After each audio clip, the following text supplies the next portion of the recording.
Danny Flexen here for Seconds Out. Delighted to be joined once again by the WBO Junior Lightweight Champion of the World, Jamel Herring. Jamel, how are you? I'm good. I'm good. How you doing? How you doing again, man? I'm very good, thank you. We haven't spoken since your victory over Carl Frampton back in April. And I guess that's a great place to start. Given the quality of opposition and just how dominant in the end the victory was, would you class that as the best performance of your pro career? Absolutely, definitely.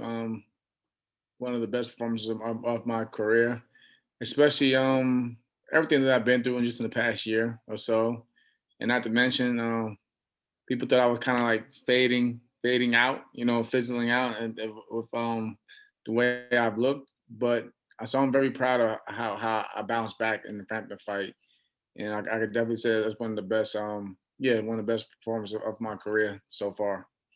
Were you at all surprised, not by a victory because you were incredibly confident, but by how dominant, how comprehensive the triumph was? Oh yeah, definitely. I will say that. I will say that. I won't sit there and say that I thought it was going to be an easy task because I have a huge amount of respect for Carl Frampton, of course. So and I know he beat me in the experience factor, like I've been saying for months leading into the fight. So I was expecting, a real tough chess match. So I was actually surprised of the outcome to a certain extent, because I knew what I was capable of without going through training camp. I know I was getting a lot stronger and sharper than my previous fight. So, but I was just surprised how it ended just halfway through the fight. Yeah, I mean, you guys exchanged kind of warm words and sentiments in the build up to the fight and afterwards.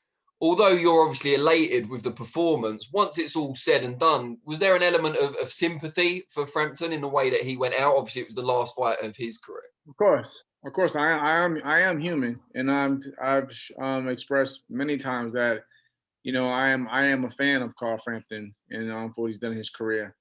So yeah, it was kind of just listening, just being there, and during his speech, of course, 2 feet away, and just listening to the pain in his voice and the words of expression that he was using. Of course, that touches you, but I was just glad that after everything that happened in that fight, that the fight didn't prolong too much because I felt it could have got worse. And Carl's a good guy. I'm a family man. He's a family man. We both want to get home. We both want to get home to our families in one piece. So I'm glad it ended when it did because he was fortunate. He was fortunate to go home and in one piece. But yeah, it was kind of like kind of upsetting to see a great career finally come to an end. And with that in mind, how is the family? They sound happy. Oh yeah, definitely. Yeah, right now I'm in dad mode. I got my children with me. I also invited my nieces and nephew to come down to spend time. So because I missed a lot of time with family, especially since you've seen it with all the postponements and the fight getting constantly pushed back. I was in camp from mid-November all the way up to April. So, I've had to, now I feel like I'm making up for lost time, I would say. And, I'm enjoying a full house of a lot of loved ones around me. Now, Frampton, as we've said, is now retired. You're 35, but arguably in the best form of your career. Yeah. How do you explain that? Discipline. Discipline. I look up to the greats that did it before me in terms of living the right way, not just in the boxing gym, but outside of it when the cameras are in the way.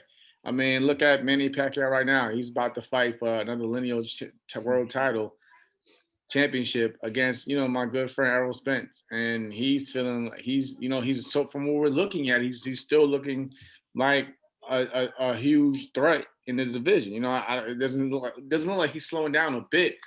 And so I look at things like that. He's going on. Well, he's 42 years old now. Then I look at guys like that I grew up watching, like Bernard Hopkins. Bernard Hopkins was, I believe, he was 36 years old when he had his biggest win of his career against Felix Trinidad back in 2001. So you gotta look. It's all about. Yes, you have to be very cautious of how you approach things, and especially in the fight game, because sometimes you may have that the wrong night just may pop up at the wrong time. But it isn't like we haven't seen this before, and like we've seen others at my age even do bigger and come up with bigger and better career defining wins. I mean, even again with Bernard Hopkins, I mean his win against Kelly Pavlik and others after the Trinidad, after the Trinidad fights. So I just look at how and follow how those individuals took care of themselves during their long career, because those guys have some long career. Even like now, I think Pacquiao, what, 3 decades in, just whatever, just about, so yeah. I mean, but I just take it one fight at a time, and I just, like, right now, you don't see me out here doing anything crazy. I'm just home with family, just resting, relaxing, getting my head together, and just waiting to see what's next.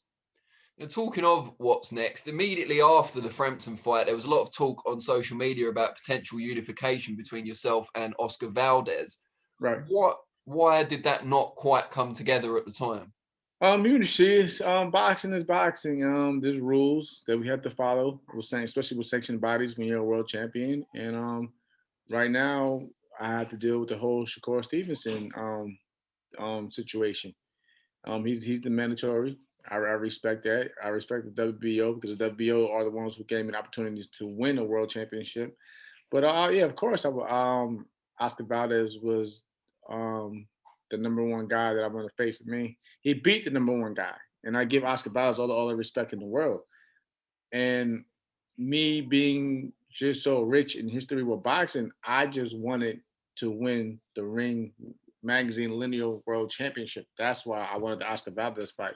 Because truth be told, I actually planned on moving up back to lightweight after the Frampton fight. But when I seen the opportunity of potentially fighting Oscar Valdez was on the table, I mean, why wouldn't I jump for that? I mean, that's a big fight, not only for another big fight, not only for my career, but for the sport of boxing as a whole. So and you've seen it also. People are still willing to see that fight happen. So of course, Oscar Valdez was the guy that I wanted to face. And another unification that just came to mind, if possible, also is with WBA's champion Gutierrez, considering that Gervonta Davis he's not. I highly doubt he's coming back down to the super featherweight division.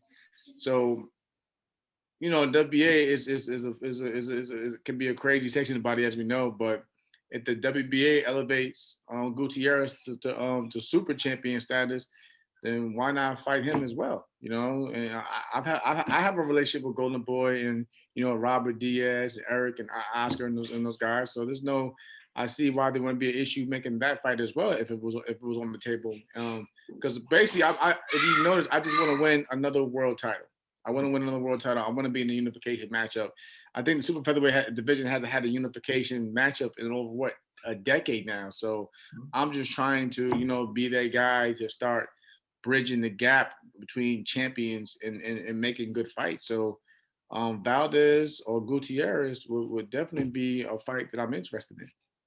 Now, there was an article, I think, by Mike Coppinger. He spoke to both you and Shakur. Both want to ultimately fight Valdez, I believe, but in advanced talks for a fight between the two of you towards the end of this year. Just give us an update, if you don't mind, about where those talks are and how close we are to a deal.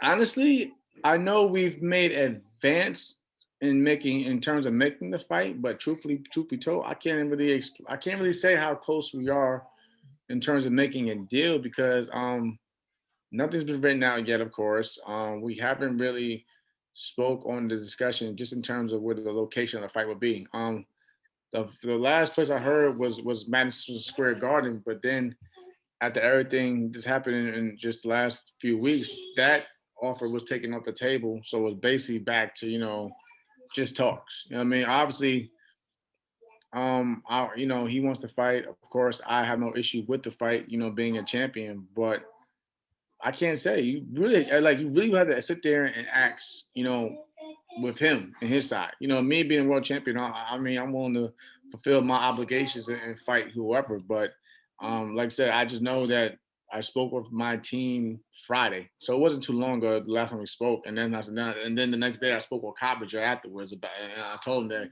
we were making steps towards and forward and making the fight, whatever. But I really can't tell you if it was close or not because you see sometimes we think something's close and then it's like they're asking for another week. How do you assess Shakur's most recent performance? Hello.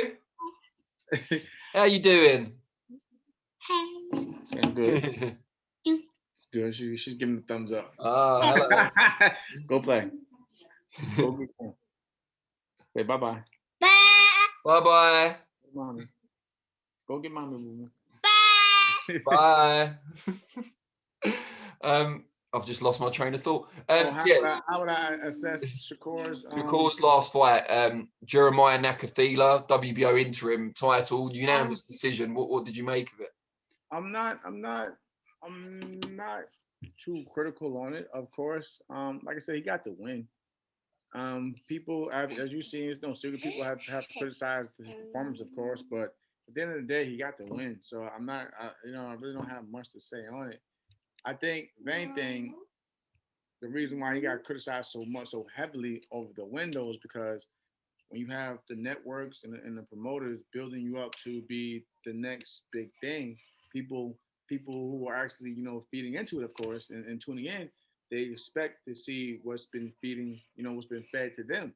So when people are making claims of you being the next Floyd Mayweather, pretty boy Floyd Mayweather like that, when Floyd was at 130 pounds, people expect to see something similar at least from on that aspect. But you could probably say that Shakur probably played it maybe a little bit too safe, because I was obviously there in the building to watch the fight, and even myself, I had no doubt that he will win the fight. There was no doubt in my mind that he wouldn't win the fight, whatever. But I actually thought that he probably could have stopped him more or pressed his will a lot more on Jeremiah. So that's where I basically sit with the fight. But all the talk about being the next Pernell Whitaker and Floyd Mayweather and so many other greats in the world of boxing, I think that puts a lot more pressure on him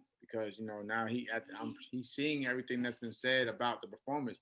Yes, you have to sit back and take time for yourself and look back at just look at yourself in the mirror and say, are you really what people have been betraying you to be? But like I said, I know there's been a lot of back and forth, but at the end of the day, I don't really have anything negative to say about him because I'm a lot more mature and I don't really get into that. So like for me, he can say whatever he wants. He's called me everything from a B-level fighter to just the old man and stuff like that. But obviously, I'm still I'm still living off the best performance of my career. So when you compare performances wise, I mean, why should I be upset about anything?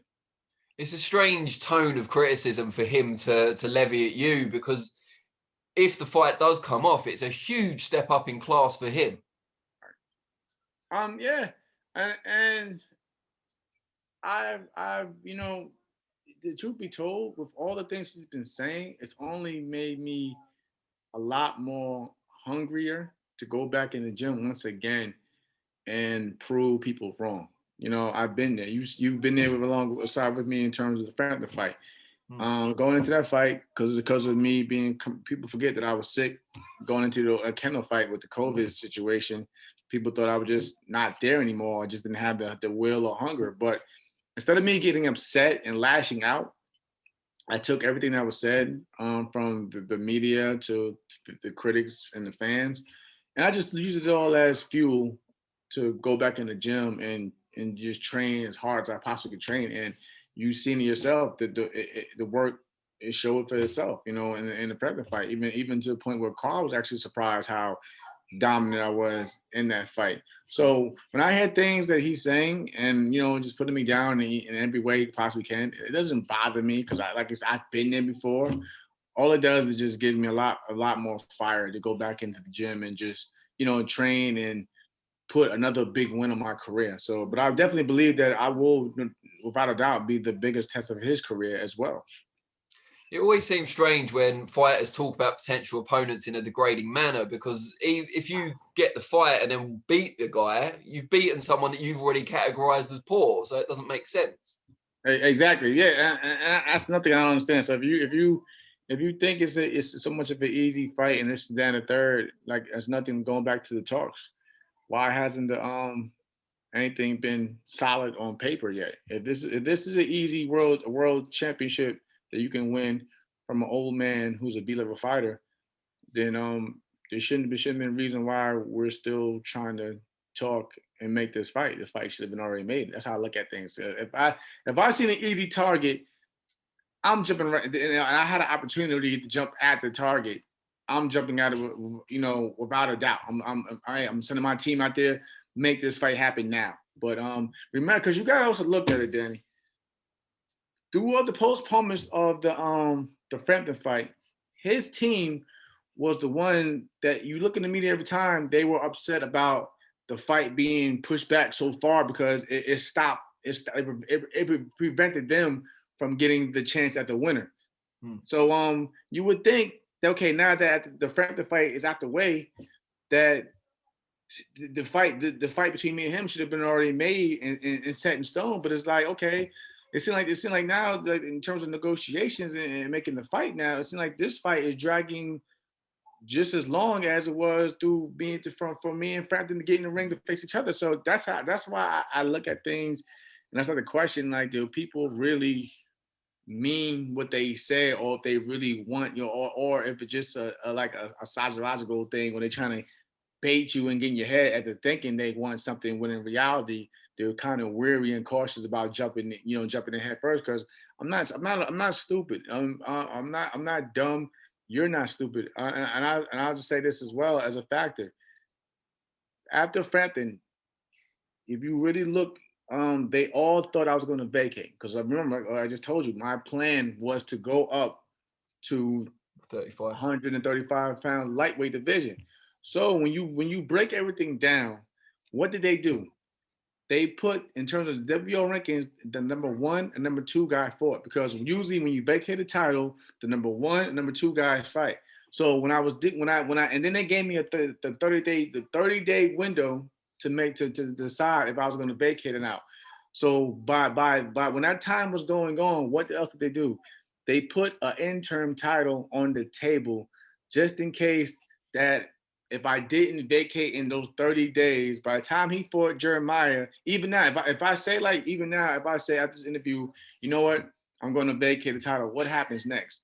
The interim champion gets elevated to the full champion. So you can see that the just in case moments were put into play in case I decided to, to vacate, and it would justify, basically fighting for a vacated title, because the number 1, number 2 guys will face each other at the top of the list. So that justifies the sanctions buyer to put the title on the line for that fight. Or if I decided even after that fight to just say, you know what, I'm going to cut my losses and just vacate and move on my career. Now he would be elevated to the full champion.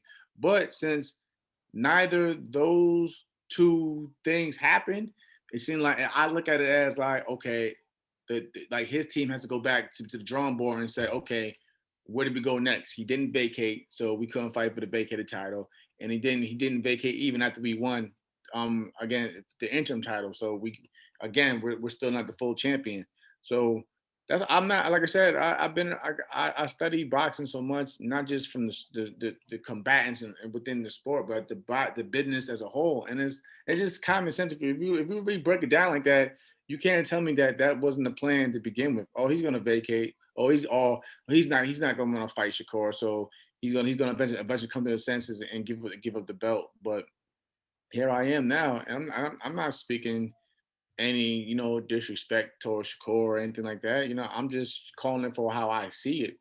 And if they want to fight, I'm here. I'm more than willing. Of course, yeah. Of course, I want. I would rather prefer a unification, because I want to become a world champion, of course. You know, and that override. And I don't care what anybody says. You seen people criticizing me saying that, oh, I want to fight Valdez because I was ducking and trying to run from Shakur. I'm like, no. I mean, any boxer out there will tell you that he wants to build his legacy. So what fight would make more sense? Another world championship and being the lineal champion of your division, or just another mandatory, fight. So, but if I had to go through the mandatory to get to the fights like Valdez, then so be it. Even if I even can't, even if to say this fight doesn't happen, also I would also reach out to Golden Boy Promotions and fight Gutierrez. You know why? Because I want to win another major world championship. It's nothing about being fearful of a fighter or running. I just want to cement my own legacy before I do decide to say, okay, I've done everything I wanted to do in boxing. Let me move on to something else. How tempting was the proposition of moving up to 35? Because you could have been the mandatory straight away with the WBO because of that rule they have. Right. It was definitely tempting because I just wanted, like I said, I just want to fight for another world championship and win another title. Win another world title. So of course that was tempting, like, because the goal is always just to basically win more hardware. Okay, go play, go play. Go find mama. Say love. They say they miss you so much being home. They always right here by me, but.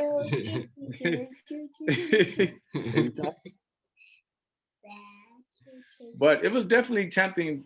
But I just thought the lineal status of one division before moving to another was a great opportunity. So, of course, that's the only reason why I decided to stick around. You see my post-fight interview after Frampton. I blatantly said that I just want the lineal championship. I really didn't. I mean, I have no disrespect towards WBO because like I said, I greatly appreciate President Paco and the sanctions body for making me allowing my dreams to come true. But if I had to also vacate that belt to get to the lineal championship, then I even thought about that route. But when I was getting criticized, oh, why would you give up your belt? You're running, you're scared. I said, you know what? Okay, I'm keeping the belt, and I'm keeping the belt to prove a point. And if I have to fight whoever to prove a point, then so be it. But it was definitely tempting to go up to lightweight because, and it wasn't about like I had any issues making weight. I never had issue. I've always came in under the weight limit. You guys never see me, miss an attempt to weight and had to come back. No, I always came in first tip. I was always under the weight limit, even at super featherweight division. But we'll just have to see now. Like I said, I'm just basically enjoying life with the family and just waiting to see what happens next and just waiting for the call. But again, like I said, some of these questions you have to ask the other side and sure. Their team, because my team is full on board. I have a great manager with Brian McIntyre and the great advisors at MTK. They're the ones who made the Frampton fight possible, and they're the ones who's working diligently to get the next fight on board. You mentioned Tank Davis briefly earlier. Do you think we'll ever see him at 130 again? No, and that's why I said that. And that's why I said that that if Golden Boy is really looking at things, they should fight to elevate their fighter Gutierrez to be the full champion, because so we can actually maybe potentially even entertain that direction as well. Because I know Oscar Valdez right now he's going he's making the title defense back at home, which he gratefully deserves. He came up a hard fight. He fought one of the best guys and the hardest punches in the division. So I have no problem with Oscar Valdez going the route he's going. But in the meantime, if I can't do the mandatory thing with Shakur, then why not do a unification with another world champion and go that right? But you see how I maneuver in boxing. Like I go for the biggest and best fights on the table that make sense. And if I was, Golden Boy, and there's no knock at Robert Diaz, because those guys are great, but I would really push right now for the WBA to make my champion the full champion, so we can have a unification. Do you see Tank as a potential opponent for the future, maybe at 35?